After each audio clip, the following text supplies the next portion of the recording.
ng paglalakad ay meron tayo natagpuan dito ang kainan sa may Kawayan. Nag-o-offer sila ng Filipino cuisine like silog, Korean, sushi, at marami pang iba. So dahil nga may pera tayo ngayon, kaya napakain tayo dito sa restaurant na to. So ayan, may mga menu nila. Nag-o-offer sila ng sushi, maki, California, japchae, tteokbokki, at marami pang iba. Lalo na yung silog nila, napakasarap. Pero approachable ng staff nila, napakabait, mukhang na-train. Habang naghihintay nga tayo na ating order, so ayan na pala yung order natin. Shout out sa owner ng Royal Korean Fusion na sobrang approachable na napakabait din ni Sir. Hindi ko alam yung pangalan niya, basta sobrang bait niya, napaka-approachable person. O yan nga yung food nila na sobrang napakasarap. So, I asked the boss if I will do a video and uploading on YouTube. And he said yes, na pwede videohan ang pagkain nila tas i-upload sa YouTube.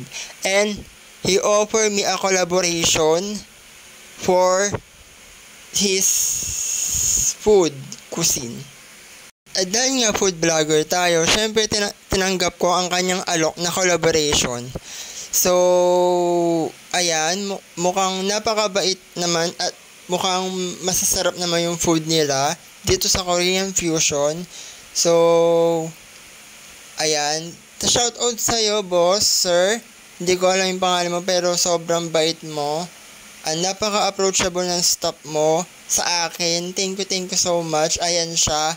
Hi kuya, hi boss, mag-hi ka. Ayan po yung owner of boss ng Royal Korean Fusion ng may Kawayan. So, inalok niya ako kung pwede niya ako maka-collaboration sa resto nila, and I said yes. Makikipag-collab sila sa akin, collaboration. Guys, first time yung nag-alok sa akin ng collaboration, kahit maliit lang subscribers ko, pero hindi naman mahalaga kung maliit o malaki. Thank you kay sir or boss, kung ano man pangalan niya ni sir, na inalok niya ako ng collaboration. First time po may nag-alok sa akin ng collaboration, guys. So, ayan po yung food nila. Bye!